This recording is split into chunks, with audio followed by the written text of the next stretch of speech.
Tuhan, ini kami dengan segala keberadaan kami datang menghadap Tuhan. Kami akan merenungkan tentang iman. Dan kiranya Tuhan, sebuah topik ini boleh kembali berbicara kepada setiap kami.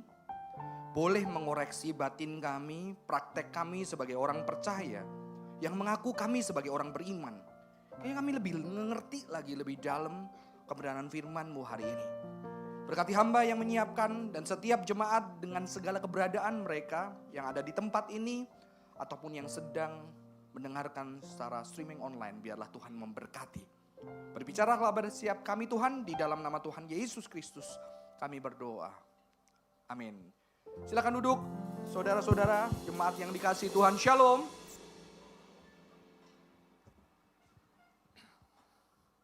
Satu bulan ini saya berkeliling banyak tempat. Saya baru mengalami artinya ini pagi ini saya bangun di kota apa gitu ya. Dan saya perlu waktu untuk connect karena bangun saya di mana ini teman-teman. Dan saya bersyukur melihat Tuhan bekerja dan Tuhan boleh pakai saya jadi berkat buat teman-teman di berbagai kota yang lain. Hari ini kita akan membicarakan sebuah topik lifeless faith, iman yang mati, iman yang tidak ada kehidupan di dalamnya. Kita akan buka dari Yakobus pasal yang kedua ayat 14 sampai yang ke-26. Saya akan bacakan di dalam terjemahan baru. Yakobus 2 ayat 14 sampai yang ke-26. Apa gunanya saudara-saudaraku jika seorang mengatakan bahwa ia mempunyai iman, padahal ia tidak mempunyai perbuatan? Dapatkah iman itu menyelamatkan dia? Jika seorang saudara atau saudari tidak mempunyai pakaian dan kekurangan makanan sehari-hari, dan seorang dari antara kamu berkata, selamat jalan, kenakanlah pakaian hangat dan makanlah sampai kenyang, tetapi ia tidak memberikan kepadanya apa yang perlu bagi tubuhnya, apa gunanya itu? Demikian juga halnya dengan iman. Jika iman itu tidak disertai perbuatan, iman itu pada hakikatnya mati. Tetapi mungkin ada orang berkata, engkau mempunyai iman dan aku mempunyai perbuatan. Aku akan menjawab, tunjukkanlah kepadaku imanmu itu tanpa perbuatan. Dan aku akan menunjukkan kepadamu imanku dari perbuatan-perbuatanku. Engkau percaya bahwa hanya ada satu Allah saja, itu baik. Setan pun percaya akan hal itu dan gemetar. Hai manusia yang bebal, maukah engkau bukti bahwa iman tanpa perbuatan adalah iman yang kosong? Bukankah Abraham bapa kita dibenarkan karena perbuatan-perbuatannya ketika ia mempersembahkan Ishak anaknya di atas mezbah? Engkau lihat bahwa iman bekerja sama dengan perbuatan-perbuatannya, dan karena perbuatan-perbuatan itu iman menjadi sempurna. Dengan demikian genaplah nas yang mengatakan, lalu percayalah Abraham kepada Allah, maka Allah memperhitungkan hal itu kepadanya sebagai kebenaran. Dan ia disebut sahabat Allah. Jadi kamu lihat bahwa manusia dibenarkan karena perbuatan-perbuatannya dan bukan hanya karena iman. Bukankah demikian juga Rahab pelacur itu dibenarkan karena perbuatan-perbuatannya? Ketika ia menyembunyikan orang-orang suruhan itu di dalam rumahnya, lalu menolong mereka lolos melalui jalan yang lain. Sebab sebagaimana tubuh tanpa roh mati, demikian juga iman tanpa perbuatan. Saudara-saudara, ini adalah bagian dari Alkitab yang sangat tidak disukai seorang tokoh reformator yang bernama Martin Luther. Ya. Jadi memang kita mengerti di dalam tradisi reform percaya bahwa ada satu kata sola scriptura, ya, back to the Bible, kembali kepada Alkitab, hanya Alkitab kuncinya. Tapi kalau saudara lihat, ternyata tokoh reformator ketika merenungkan tentang kanon Alkitab itu, dia berani mengkritisi bagian surat Yakobus. Bagi dia, James Epistle ini adalah epistle of straw. Ini adalah surat-surat jerami yang gampang terbakar dibandingkan bagian-bagian yang lain. Ya, karena tidak ada natur Injil di sana, bahkan Luther mengatakan tidak ngomong tentang Kristus, maka sebetulnya ini adalah bagian firman Tuhan yang barangkali bagi dia nggak perlu ada di dalam Alkitab, saudara-saudara. Ya, Karena kita jelas sejak kecil diajarkan bahwa keselamatan hanya berdasarkan iman. Tapi kalau tadi dikatakan keselamatan berdasarkan perbuatan. Sepertinya ini sesuatu yang kontradiksi dengan apa yang dipercayai orang Kristen. Makanya banyak orang Kristen, saya sangat sedih lagi ketika beberapa tahun lalu saya dengar cerita ini. Ya, saya dengar cerita ini. Orang Kristen bilang, oh orang-orang di luar Kristen perbuatannya baik banget. Lebih daripada orang Kristen. Ya, mereka baik banget menolong orang tanpa pamrih, bahkan tanpa menginjili agamanya. Mereka tulus menolong, mereka gak peduli nanti orang percaya atau tidak kepada agamanya. Ya, lalu orang Kristen menjawab apa? Iya, karena mereka melakukan perbuatan baik supaya diselamatkan. Kan kita sudah diselamatkan, jadi kita tidak perlu bersaing berbuat baik. Saya ngerasa jawaban ini konyol aja. Konyol. Itu untuk pembelaan bahwa it's okay, kita nggak baik lebih daripada mereka. Mereka memang, dan kita berasumsi, oh karena mereka melakukan itu demi keselamatan. Siapa bilang? Saya sudah ceritakan guru kungfu saya. Saya bilang sama dia, Bu mau percaya Yesus masuk surga. Nggak percaya Yesus dihukum. Terus dia marahin saya, Johan kamu percaya Tuhan demi masuk surga. Pamrih kamu. Kalau saya berbuat baik, kebenaran, keadilan. Karena Tuhan perintahkan surga dan neraka saya serahkan kepada Tuhan. Dia melakukan itu karena perintah Tuhan. Nggak perlu dia neraka atau surga. Barangkali dia yang lebih Kristen daripada banyak orang Kristen. Tapi orang Kristen mengatakan apa? Oh nggak apa-apa. Kan kita diselamatkan karena bukan perbuatan baik. Karena iman kita, karena percaya kita. Jadi nggak usah bersaing. Nggak apa-apa mereka lebih baik dari kita. Saudara-saudara banyak pembenaran-pembenaran diri dari argumen Kristen supaya dirinya lebih tenang, supaya dirinya lebih oke, supaya dirinya merasa tidak bersalah. Pembelaan-pembelaan diri yang sebetulnya penuh dengan asumsi yang tidak terbukti ketika kita mengatakan itu di orang lain, betul? Ya. Malah barangkali mereka adalah orang Kristen yang benar, tapi mereka belajar perbuatan baik dulu baru nanti kenal Yesus. Oh Yesus satu-satunya juru selamat. Itu menuntun mereka mengenal Tuhan. Tapi akhirnya tergantung yang kehidupannya tidak bisa dilihat. Yang terus berkata, nggak apa-apa karena kita diselamatkan karena iman, bukan karena perbuatan. Jadi perbuatan itu nggak penting saudara-saudara. Saudara-saudara permasalahan yang terjadi adalah ketika reformasi saudara-saudara, Luther banyak mengambil dari tulisan Paulus atau Ibraninya Saul. Ya. Karena Saul mengatakan dengan Paulus mengatakan dengan ini. Sebab kami yakin bahwa manusia dibenarkan karena iman. Bukan karena perbuatan-perbuatan menurut hukum Taurat. Jadi Alkitab bertentangan enggak. Satu dibilang tuh kamu dibenarkan Yakobus tadi karena perbuatan bukan karena imanmu. Tapi rasul yang lain bilang kamu dibenarkan karena iman bukan karena perbuatan-perbuatanmu. Bingung kan? Tetapi akhirnya Luther mengambil bagian ini yang paling penting sehingga harusnya Yakobus nggak perlu ada di dalam Alkitab saudara-saudara. Anda ambil yang mana? Yang ini gampang ya? Enggak juga saudara-saudara. Saudara permasalahannya adalah apa? Sistem teologi yang dikonstruksikan di dalam kekristenan itu dibangun dari pemisahan antara pemikiran Paulus dan Yaakov atau Yakobus dan Paulus. Dia dipisahin. Dan dipisahin itu ada isu yang namanya faith and works. Jadi kalau faith nggak ada works. Kalau works nggak faith. Ya. Kalau faith nggak kelihatan. Kalau works kelihatan. Yang nggak kelihatan lebih penting. Apalagi kekristenan ditambah kena pengaruh Platonisme. Roh nggak kelihatan lebih penting daripada yang kelihatan. Inner beauty lebih penting daripada physical beauty. Ya udah nggak usah mandi seminggu. Inner beauty. Udah gak usah pakai skincare. Ya. Saya aja lihat istri saya, anak saya pakai skincare pengen juga cuma males gitu ya. Biar nanti mahal saudara-saudara. Udah gak usah. Inner beauty kan. Memuji tenang yang Tuhan yang penting hati. Tubuh gak penting. Makanya kalau ke gereja kayak zombie. Gak apa-apa, hatiku memuji Tuhan. Nonton bola beda, dapat undian beda, gaji naik beda, saudara-saudara ekspresi tubuhnya. Jadi di sini penuh dengan permasalahan karena kita memisahkan antara Paulus dan Yakobus dan kita berasumsi bahwa mereka beda. Karena mungkin pakai pembenaran Paulus kan yang nulis lebih banyak, Yakobus kecil banget, tipis banget. Saudara tahu, Yakobus ini pimpinan gereja dan dia adalah saudara Yesus. Adik Yesus menjadi satu pimpinan. Bahkan ketika Paulus mempertanggungjawabkan ajarannya, dia harus menghadap Yakobus pemimpin gereja yang sangat dihormati pada masa itu. Karena dia adalah adik kandung daripada Yesus Kristus. Ya saudara-saudara, ada ayat yang lain lagi saudara-saudara. Ya. Sebab karena anugerah kamu diselamatkan oleh iman. Bukan hasil usahamu. Tetapi pemberian Allah itu adalah bukan hasil pekerjaanmu. Supaya tidak ada orang yang memegahkan diri.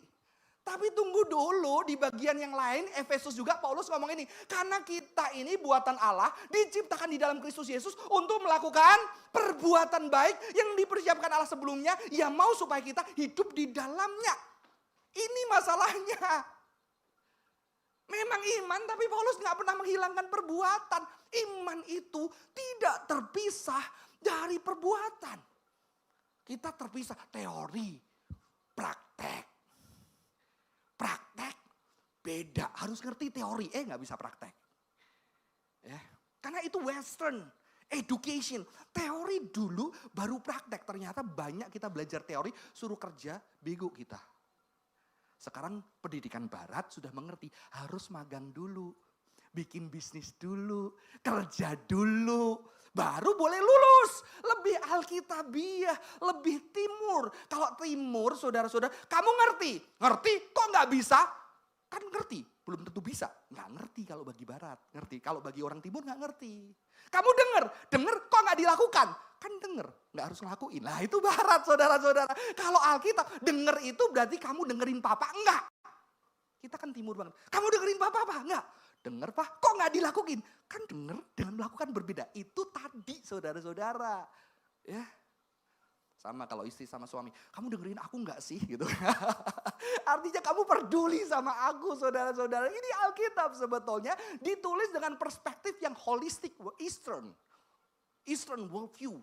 Bukan Greek worldview, walaupun ada bagian-bagian Greek. Karena memang ditulis juga untuk orang-orang Yunani saudara-saudara.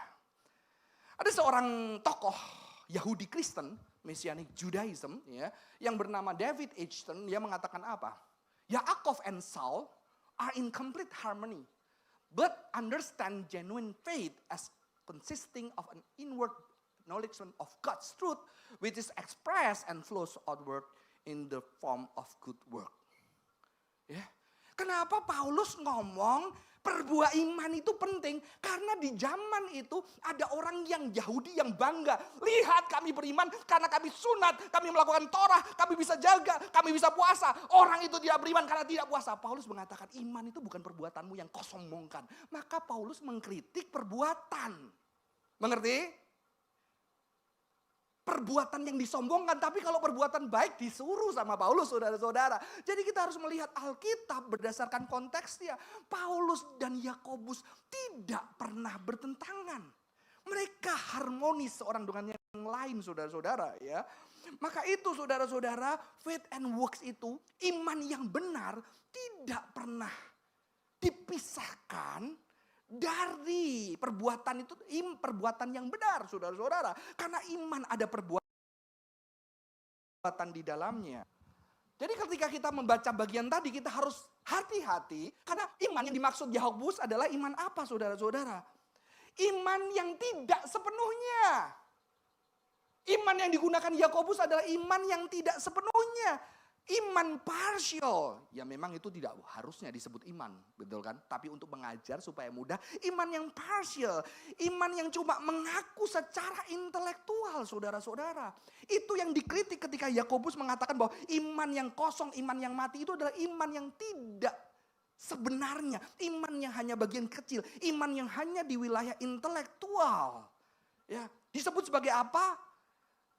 Iman yang tanpa tindakan, iman saja, iman yang kosong, iman yang mati atau tidak punya kehidupan saudara-saudara.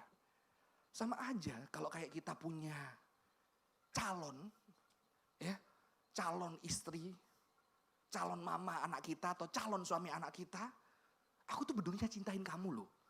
Walaupun aku selingkuh, aku tetap cintain kamu sebetulnya. Kamu mau nikah sama orang kayak gitu? Ya.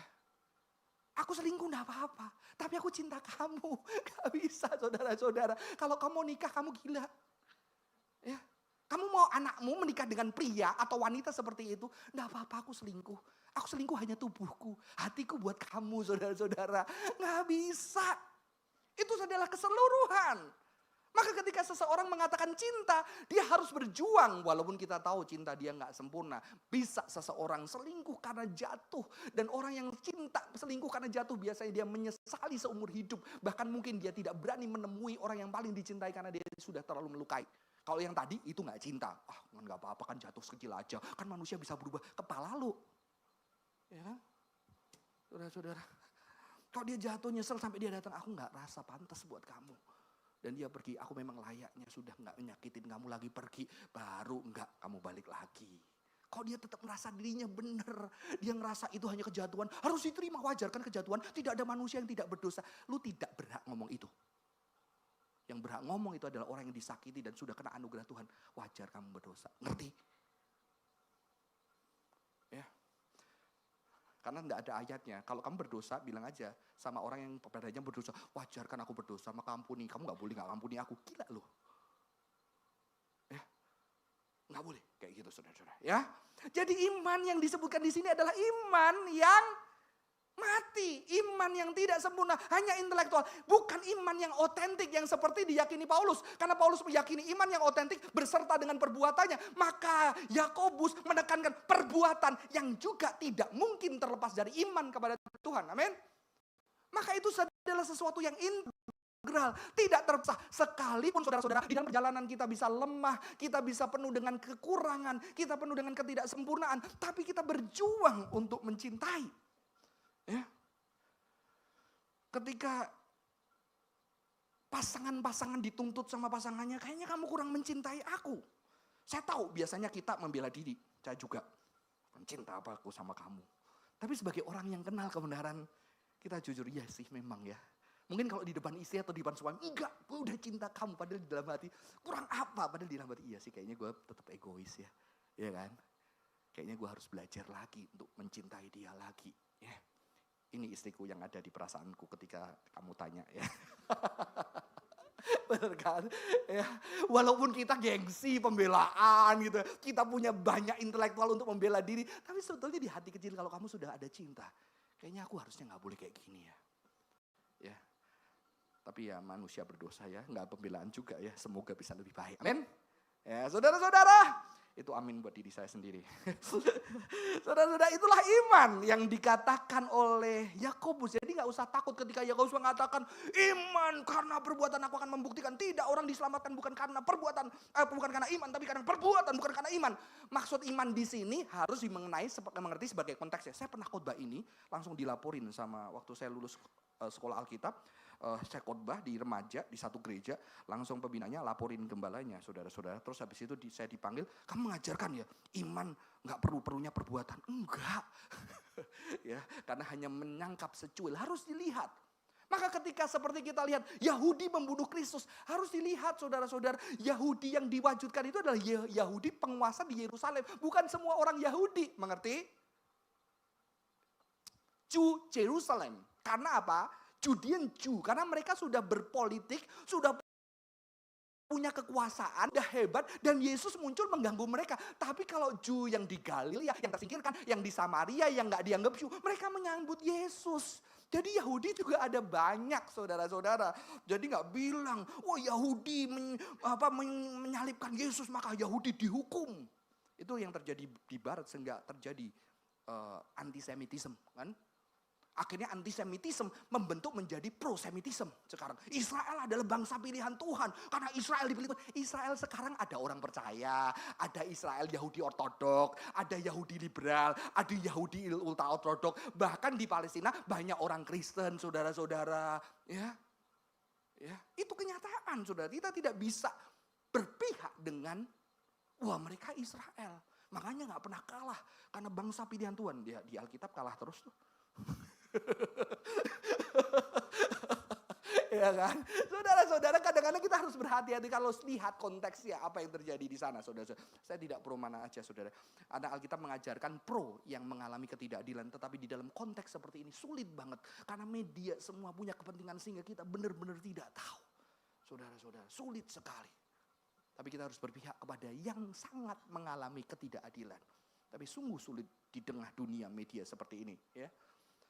Saudara-saudara, saya tidak lama hari ini. Jadi apa itu lifeless faith? Lifeless faith. Saudara. Ini Yakobus keras banget loh. Ya. Engkau percaya bahwa hanya ada satu Tuhan Allah saja. Itu baik. Setan pun percaya akan hal itu dan dia gemetar. Artinya apa? Saudara, engkau percaya hanya satu Tuhan, itu penting bagi orang Yahudi. Karena Yakobus orang Yahudi. Ya. Kalau saudara tahu gereja itu pada masa itu ada dua. Gereja Yakobus dan gereja Paulus. Karena ternyata akhirnya Paulus dipakai untuk melayani orang-orang di luar Yahudi. Sehingga ketika itu akhirnya ada banyak orang Gentiles, bukan Yahudi yang tidak bersunat. Akhirnya diterima di gereja dan dikatakan Yakobus mereka nggak perlu disunat.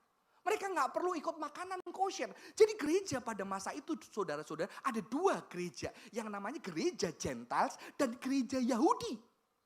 Gereja Yahudi di bawah kepemimpinannya Yakobus, Petrus. Yang mereka tetap melakukan Taurat sebagai lifestyle. Itu yang diteruskan sekarang dengan Messianic Judaism. Jadi mereka tetap melakukan Taurat, mereka makan kosher. Tapi mereka mengatakan keselamatan bukan karena gua makan kosher. Tapi ini hanya cultural.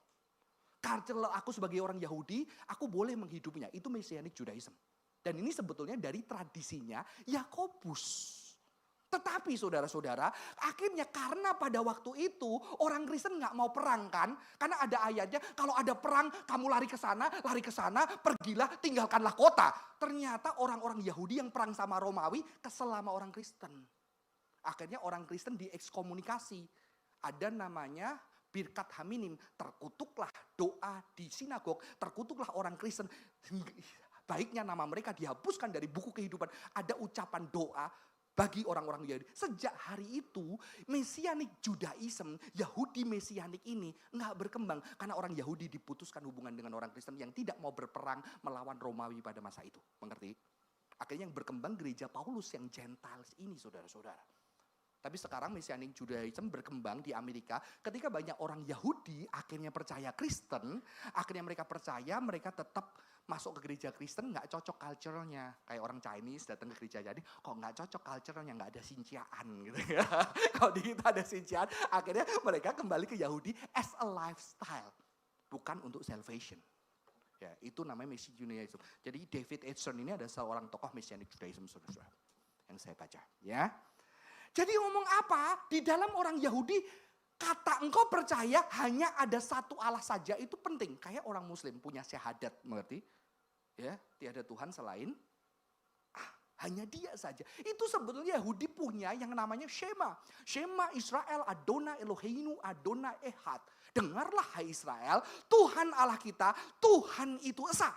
Itu adalah pengakuan yang setiap hari pagi malam diucapkan sama orang Yahudi. Dan ketika orang Yahudi mau mati harus Shema Israel Adonai Eloheinu Adonai Ehad. Kalau sampai selesai bagus. Ya. Jadi Yakobus bilang apa? Itu pengakuan yang paling penting di Yahudi. Setan percaya, gak cuma percaya, dia gemetar. Kamu aja gak gemetar. Wah ini keras banget ya. Yakobus. Artinya apa? Lifeless faith adalah, Stern mengatakan ini. Faith by itself or faith alone unaccompanied by the right kinds of action is dead, barren. No better than so-called faith that demons have. Jadi sebetulnya iman percaya sama Tuhan, Tuhan itu esa, itu imannya setan. Enggak lebih bagus karena setan gemetar. Ya kan? Saudara ini keras banget loh ya. Iman yang kamu cuma, gue percaya kok. Gue oke. Hanya ada satu Tuhan. Hanya ada satu juru selamat, gak ada yang lain. Itu adalah faith that demons have. Tapi demons juga gemetar. Jadi lifeless faith itu adalah faith yang dimiliki seperti Setan-setan saudara. Yang percaya Tuhan. Tuhan itu ada. Dan mereka ketakutan dengan Tuhan ini. Yakobus sangat keras. Lifeless faith itu seperti apa saudara-saudara? Ini dikatakan beberapa ayat yang kita baca tadi. Apa gunanya ia mempunyai iman tanpa perbuatan? Lifeless faith adalah iman tanpa perbuatan. Apakah iman itu menyelamatkan dia? Lifeless faith adalah iman yang tidak menyelamatkan. Karena iman yang menyelamatkan itu adalah iman yang tidak pernah dilepaskan dari perbuatan. Maka tidak heran begitu kita percaya kepada Tuhan, kita tergerak untuk berbuat baik. Betul? Walaupun tidak sempurna kita pengen. Kalau kita jahat kita gak tenang. Walaupun kita jahat, habis itu kok gue jahat banget ya gitu kan. Gak bisa saudara-saudara kita tenang dengan itu. Ya, karena cinta Tuhan yang begitu besar. Sehingga kita tergerak. Saya ingat sekali pertama kali saya cinta Tuhan. Dulu saya adalah anak yang iri. Karena sibling rivalry, saya merasa adik saya disayang oleh papa saya. Dan saya merasa ya udah gue nyayangin diri gue sendiri aja. Gue jadi hebat sendiri aja supaya bangga orang bisa lihat ke gue. Tapi ternyata ketika gue punya banyak prestasi juga gak lebih bahagia. Karena cinta itu tidak didapatin dengan sendiri. Cinta didapatin dari orang-orang yang Tuhan berikan untuk menyayangi kita. Betul ya. Tapi begitu saya kenal cinta Tuhan. Anehnya saya sudah tidak masalah. Papa saya lebih sayang sama adik saya. Karena saya juga tambah sayang sama adik saya. Dan saya sayang sama papa saya. Saudara-saudara. It's not a big deal. Ya. Dan bahkan saya ngomong, ya gak apa-apa lah Pak. Lu kan memang lebih sayang adik. Bukan gak, artinya lu gak sayang gua Pak. Ya. Kamu sayang aku cuma kamu harus lebih cocok sama adik gitu ya. Nanti kalau punya anak 2, 3 tahu saudara-saudara. Bukan gak sayang, semuanya sayang. Cuma kadang-kadang ada yang ngeselin, betul kan? Yang kayak kita. Makanya kita kayak kita marah sama dia karena kita gak bisa marah sama diri kita. Padahal dia sangat mirip dengan kita, betul ya? Yang punya anak 2 udah ngerti ya, senyumnya itu tulus ya. Saudara-saudara bukan gak sayang. Dan cinta itu membuat kita lebih bisa mencintai lagi. Dan gak peduli saudara-saudara. Yang lanjutannya, jika iman tidak disertai perbuatan, iman itu pada hakikatnya mati. Mati dia. Kalau mati apakah bisa disebut iman? Tidak. Manusia, bahkan Yakobus mengatakan dengan keras, manusia yang bebal, maukah engkau bukti bahwa iman tanpa perbuatan adalah iman yang kosong? Lu mau bukti, lu kurang cukup tuh. Lu gak ngerti, ini sebetulnya lu masih gak ngerti ya? Gitu loh saudara-saudara. Lu bodoh banget sih. Ya sebetulnya gitu saudara. Kasar juga ya gitu. Karena udah buat. Kamu tahu punya temen, udah dikasih tahu lu pacarnya enggak. Pacar itu gak cocok buat lu. Udah tetap dia enggak. Ya udahlah, terserah lah. Ya, udahlah terserah lah. Gue gak tahu harus bilang apa lagi. Ya kan? Gak cocok bukan selamanya ya. Sembuhin dulu nanti cocok ya. Bisa ya. Saudara-saudara, belum waktunya tepat bisa ya. Itu pacaran itu heran saya. Kadang ngerasa cocok tapi waktunya gak tepat. Saya dulu pernah punya pasangan, gak ada Asia saudara-saudara. Saya terselamatkan nama Cimel karena ada Asia. Makanya bisa long distance. Asia telepon 2 jam cuma 4.000. Waktu saya sama yang lama udah pacaran 1 tahun, telepon 10 menit 60.000 saudara-saudara. Gak sampai 10 menit, pakai zamannya telepon itu tahu saudara-saudara. Ya, itu cuma 10 ya gak selamat lah. Ya, gak ada teknologi saudara-saudara ya. Jadi bukan masalah selalu gak cocok, kadang-kadang teknologinya kurang tepat ya. Pada masa itu ya. Saudara-saudara ya memang ya Tuhan tahu waktunya yang tepat kapan ya. Saya akan lanjutkan saudara-saudara kita di dalam hari ini. Dan apa itu perbuatan kita perlu tahu. Ternyata perbuatan di dalam Alkitab kata yang digunakan adalah ergon. Ya. Ergon itu adalah kata Yunani untuk menerjemahkan kata-kata di bawah ini. Menerjemahkan kata Ibrani masyeh dan asyah. Yang artinya sebuah tindakan, usaha manusia dan sebuah perbuatan manusia. Atau melakah yang artinya perbuatan dari tangan manusia. Seorang profesional yang melakukan sesuatu. Ya. Makanya orang-orang beriman juga disuruh membangun bait suci pada masa itu. Dan dengan perbuatan tangannya, dengan seni yang tinggi dia membangun. Itu bagian juga ekspresi dari iman. Ya, lavot artinya bekerja. Tapi ada sesuatu yang menarik dari seorang tokoh Kristen Yahudi. Dia mengatakan apa? Tindakan yang dimaksud oleh Yakobus ini adalah memberikan pakaian dan makanan bagi orang-orang yang kekurangan itu. Ya, Memberikan makanan berarti dengan tangannya melakukan sesuatu yang nyata.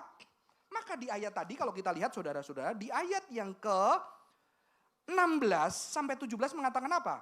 Dan seorang dari antara kamu berkata, selamat jalan, kenakanlah pakaian hangat dan makan sampai kenyang. Tetapi ia tidak memberikan kepadanya apa yang perlu bagi tubuhnya, apa gunanya itu? Ini bukan ada iman. Iman itu artinya ketika kamu tahu temen, kamu putus cinta ya, kamu butuh temen ya, ya udahlah, baik gitu. Itu gak ada gunanya. Tapi butuh temen, gue temenin sih walaupun aku harusnya jaga anak, gak apa-apa lah gue temenin lo. Itu saudara-saudara. Ada perbuatan yang nyata. Ketika temenmu bangkrut, dia cerita sama kamu, waduh aku gak bisa membantu, uangku bener-bener habis. Tapi aku paling gak bisa ngajak kamu makan hari ini. Walau terbatas dia makan hari ini bersama dengan teman, itulah iman. Iman yang tidak terpisahkan. Dan di sini ada sesuatu yang unik. Saudara-saudara, bagi orang Yahudi, memberi pakaian buat orang yang gak punya pakaian adalah kesalehan.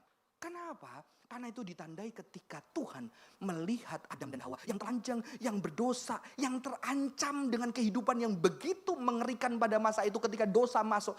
Tuhan mengotori tangannya, menyobek binatang kesayangan dia yang ciptaan juga indah untuk memberikan pakaian kepada manusia yang sedang lemah dan berdosa.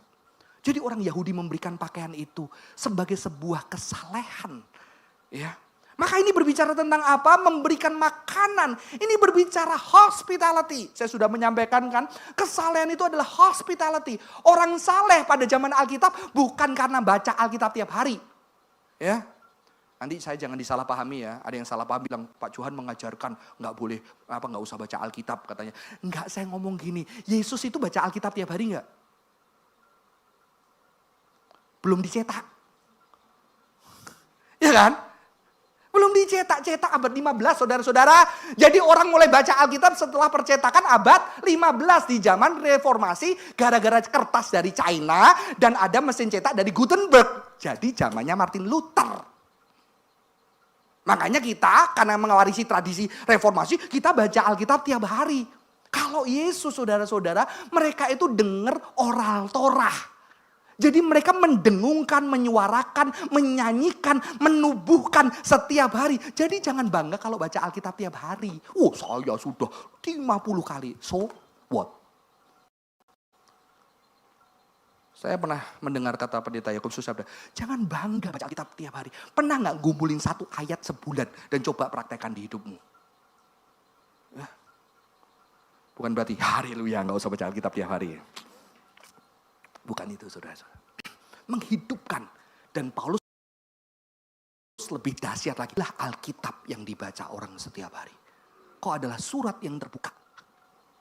Sehingga orang bisa ngerasain, oh ada Tuhan, ada cinta melalui kehidupanmu saudara-saudara. Saya akan lanjutkan. Lively faith. Jadi bukan lively faith tetapi adalah lovely faith saudara-saudara. Lovely faith adalah apa? Abraham dibenarkan karena perbuatannya. Ya. Dan saudara tahu ini tidak bertentangan di dalam Ibrani 11 ayat 8 dan 17 juga mengatakan karena iman Abraham taat. Abraham mempersembahkan Ishak. Jadi ternyata Yakobus dan Ibrani itu sama. Yang satu Abraham dibenarkan karena perbuatannya. Yang Paulus mengatakan Abraham dibenarkan karena iman. Tapi iman itu ada ketaatan. Betul? Jadi itu bukan sesuatu yang terpisah. Iman dulu baru ketaatan, ketaatan dulu atau dulu iman. Sudahlah saudara, itu sama aja telur dulu atau ayam atau telur. Udah ada telur ayam, selesai. Betul? Roh kita atau tubuh kita? Tubuh dan kita udah nyatu begitu kita tanya. Ada roh dulu atau tubuh, betul kan? Karena Tuhan ciptanya langsung.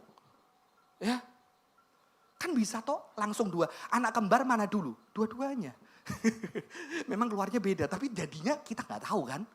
Kalau tahu-tahu pluk dua. Saudara-saudara, ya dari papa mamanya iya sih. Saudara-saudara. Ya. Ya lalu, Rahab pelacur itu dibenarkan karena perbuatannya. Tapi di Ibrani dikatakan karena iman, Rahab pelacur itu menyambut pengintai-pengintai dengan damai. Dulu saya bodoh banget, saya tanya sama Profesor Richard Pratt.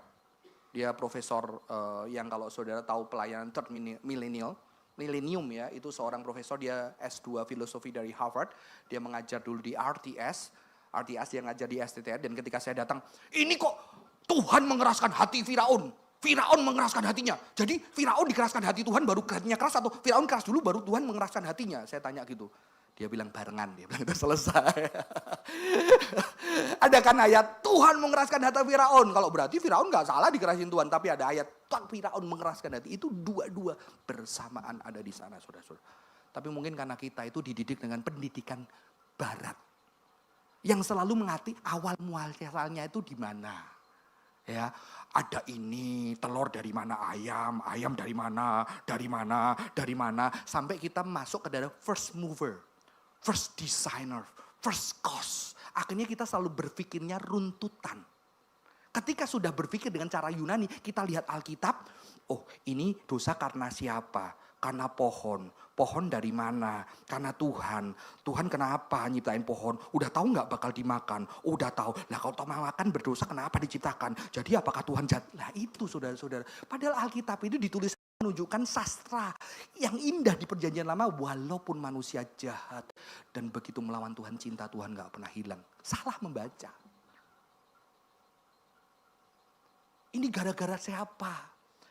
Ya, anak gue kok gak sempurna lahirnya, penuh dengan luka. Ini gara-gara genetikmu ya, genetikmu. Mau gara-gara genetiknya siapa? Sudah anak kita punya kelemahan yang harus kita cintai dan berjalan bersama-bersama dengan iman untuk Tuhan menyatakan cintanya. Amin. Makanya Tuhan ngomong, ini salah siapa? Orang tuanya atau orang buta ini? Tuhan cuma ngomong, kemuliaan Tuhan dinyatakan bagi orang ini. Amin. Kadang orang Kristen tanya-tanya yang gak jelas. Maka saya suka seorang penulis.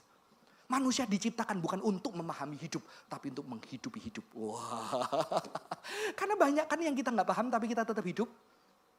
Sudah tak ceritain kan, Iyo tanya, Pak, kenapa papaku papa? Saya jawabnya apa? Karena papamu papa, maka ada pertanyaan kenapa papaku papa? Iya kan? Kalau papamu bukan papa, kamu tanya sama orang itu, kenapa papaku papa? Iya udah selesai, nggak ada jawaban artinya saudara-saudara. Itu sebuah kenyataan, kamu terlempar, kamu jadi anakku. Terimalah bapakmu dengan segala kelemahannya. Dan gue juga menerima lu dengan segala kelemahan dan keterbatasanmu. Ya. That is reality. Ya. Kenapa putus cinta? Kenapa gue ditinggalkan? Kenapa gue putus? Kenapa dia gak ngomong dari awal kalau bakal tinggalin aku? Siapa yang ngerti? Dia udah pergi selesai. Sekarang gimana kita hidup? Amin. Jangan ditinggalin ya setelah ini ya. Saudara-saudara, ternyata ini adalah sesuai dengan yang rabbinic literature mengatakan, he who saves one life, it is as if he saved a world. Ini adalah sebuah kutipan dari sebuah film yang dibikin Mel Gibson, judulnya Schindler's List. Film yang mungkin Anda gak suka lihat karena dari 45 menit atau 1 jam hitam putih. Tapi mendapatkan penghargaan Oscar. Dari kisah nyata seorang yang bernama Oscar Schindler, makanya dapat Oscar ya, karena namanya Oscar. Oscar Schindler, saudara-saudara. Seorang Jerman yang sebetulnya punya keuntungan memanfaatkan orang Yahudi untuk bekerja di pabriknya, dia jadi kaya. Tapi dia melihat Yahudi disiksa, dia gak bisa. Dia gunakan semua kekayaan untuk nyelamatin ribuan orang Yahudi. Dan di situ sampai orang Yahudi yang tidak percaya Tuhan bisa melihat dan bisa mengatakan, barang siapa menyelamatkan satu nyawa, dia sedang menyelamatkan seluruh dunia, saudara-saudara. Dari seorang yang bernama Oscar Schindler. Seorang Kristen, lihat ada salib. Sehingga sampai hari ini, setiap keturunan-keturunan Yahudi Schindler, sampai mereka disebut sebagai Yahudi Schindler, datang ke seluruh penjuru dunia untuk kasih batu di makam. Karena orang Yahudi kan selalu bikinlah batu, dirikanlah batu sebagai peringatan akan keselamatan yang dilakukan Tuhan buat kamu kan. Mereka memberikan batu-batu itu sebagai penghormatan. Keturunan mereka kedua, ketiga selamat gara-gara siapa?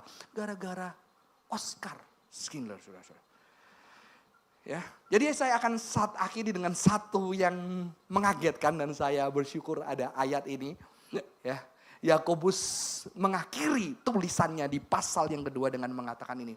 Sebab sebagaimana tubuh tanpa roh mati, demikian juga iman tanpa perbuatan mati. Ini penting banget dan saya baru sadar ketika baca ayat ini. Karena kalau kita melihat Alkitab dituliskan seperti ini, Alkitab dituliskan secara paralel. Jadi saudara-saudara, tubuh dan roh gak bisa dipisahin, betul? Ketika kita nanti mati, ada seorang teolog yang memilih mengatakan bukan roh yang tinggal. Ya, karena dia mencoba menyelamatkan kekristenan dari dualisme. Ya, ada seorang teolog namanya Stanley Grange, dia bilang, ketika kita mati ada diri kita yang tidak sempurna. Dia nggak mau pakai kata roh, saudara-saudara ya. Tapi sebetulnya karena roh sudah terlalu terdistorsi, dianggap lebih spiritual daripada tubuh. Sehingga kita berpikir kalau kita mati, roh kita bersama dengan tubuh, tubuh kita mati dimakan cacing, dan kita bersama dengan Tuhan selamanya roh kita. Padahal kekristenan mengenal kebangkitan tubuh, betul? Tubuh kita akan dibangkitkan. Karena kita yang sejati adalah kita yang punya roh dan tubuh. Keduanya tidak pernah satu. Maka seorang teolog yang Athanasius mengatakan apa? Manusia ketika dia mati, ada bagian dirinya yang tidak sempurna, dia sedang mengalami abnormality. Sebuah ketidaknormalan manusia yang perlu nanti ketika Tuhan datang kedua kali dibangkitkan dan disempurnakan secara utuh. Itulah penebusan yang sempurna di dalam Kristus. Kristus sudah sempurna tapi ada pemulihan yang dahsyat. Ada eskatologi di sana. Tapi sesuatu yang luar biasa dari bagian ini. Ketika kita melihat ini kita harus melihat paralel. Dikatakan apa? Tubuh tanpa roh mati, iman tanpa perbuatan mati. Jadi ternyata kalau orang Kristen yang menghargai roh, roh oleh Yakobus diidentikan dengan perbuatan. Keren ya? Tubuh iman, roh perbuatan, saudara-saudara. Ini paralel harus dilihatnya. Ya. Jadi perbuatan itu bersifat rohani. Bersifat bagian yang sangat penting di dalam kekristenan. Kalau Anda dualistis, kalau Anda percaya roh lebih baik dari tubuh, ya Yakobus mengatakan roh yang paling sempurna. Nah itu perbuatan, inti dari jiwamu itu perbuatan baik. Perbuatan kesalehan yang sesuai dengan firman Tuhan. Tubuh itu juga iman, saudara-saudara. Ya.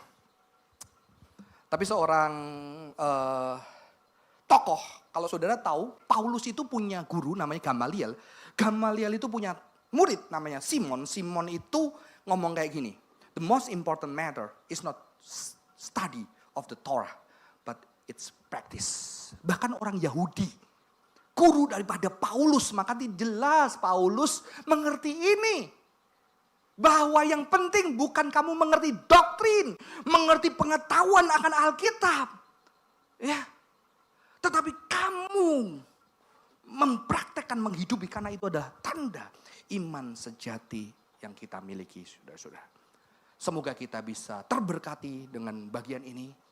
Dan kita bisa mulai memikirkan iman kita adalah iman yang tidak pernah terlepas dari perbuatan-perbuatan baik.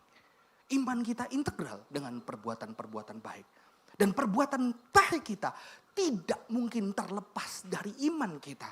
Perbuatan baik kita integral dengan iman. Jadi kita diselamatkan karena apa? Karena iman kita diselamatkan. Tapi iman yang tidak pernah meniadakan perbuatan baik. Karena dia selalu ada di sana. Saya akan akhiri dengan sebuah video dari satu film yang saya praktekkan tadi, yang saya tampilkan tadi, Schindler's List. Suaranya minta.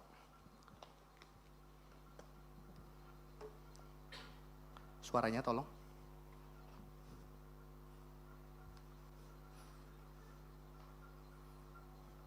Bisa diangkat.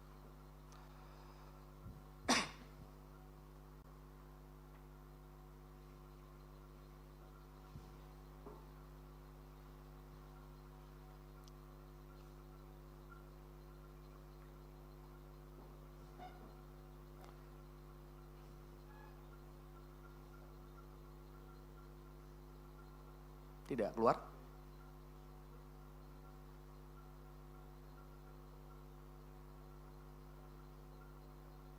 Saudara, di film ini dikatakan apa? Ketika tokoh ini memberikan cincin ini, dan dia langsung sadar ketika dia memberikan cincin ini, dia ngomong apa? Siapapun yang menyelamatkan satu jiwa, menyelamatkan seluruh dunia. Ini orang Yahudi berterima kasih kepada Schindler.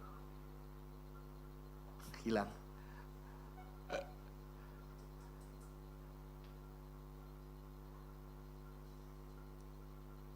Bisakah diputar?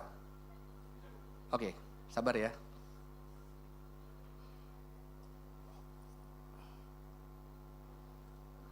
Ada file videonya di sini.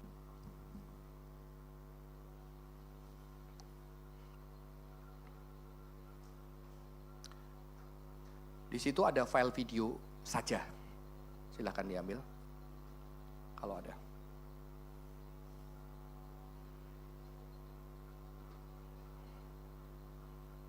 Semoga kita bisa, saudara-saudara. Ini salah satu film yang saya sangat terinspirasi.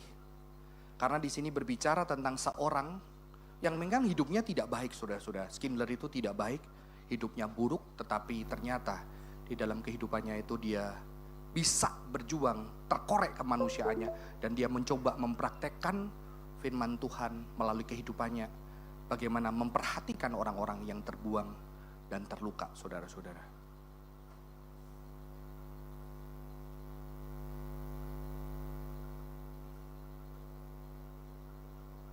Bisa? Oke, kalau tidak bisa, saya minta pianis ke depan. Mari kita ambil waktu kita untuk menyatukan hati kita. Mari kita tundukkan kepala kita.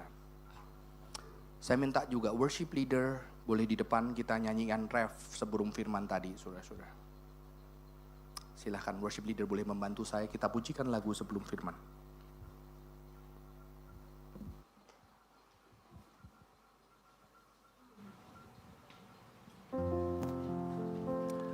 Saya kurang bisa lagunya, mohon worship leader bagian ref saja kita menyanyikan pujian ini.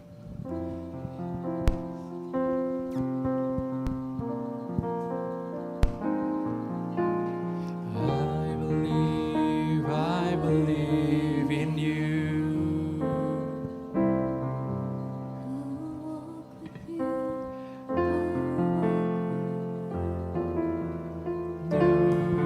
Mari kita bangkit berdiri. I will walk with you. I will walk with you. I surrender to your plan. You were there in all my struggles. Lord, I trust in you. I believe. I believe in you. I will walk with you. I will walk with you. I surrender to your plans. You were there in all my struggles. Lord, I trust in you. Mari kita tundukkan kepala kita sementara musik memainkan pujian ini. Saudara, mari saya ajak kita untuk bersiarah, untuk melihat dengan mata kita, dengan memori kita, dengan pengalaman tubuh kita. Mari kita ingat orang-orang yang sudah berbuat baik, menyatakan cinta Tuhan, menyatakan imannya melalui perbuatannya kepada kita. Mari kita ingat orang-orang itu. Mungkin itu orang tua kita, mungkin itu adalah hamba Tuhan yang pernah kita jumpai, mungkin itu sahabat kita, mungkin itu anak kita, suami kita, istri kita. Mari kita ingat perbuatan mereka dan kita bersyukur kepada Tuhan. Tuhan, terima kasih untuk orang itu yang sudah menyatakan iman yang hidup, bukan yang iman yang mati ke dalam hidupku. Mari kita bersyukur, berdoa buat orang-orang itu. Berkati Tuhan buat orang-orang yang sudah menyatakan kebaikan Tuhan di dalam hidupku. Mungkin mengajak aku makan, menghibur aku, menjadi teman, memberikan telinga, merawat Tuhan. Berterima kasih, bersyukur buat orang-orang itu. Terima kasih Tuhan, Tuhan hadirkan pahlawan-pahlawan iman di dalam hidup kami. Yang nyata, yang kami rasakan dengan tubuh kami, perbuatan baik mereka.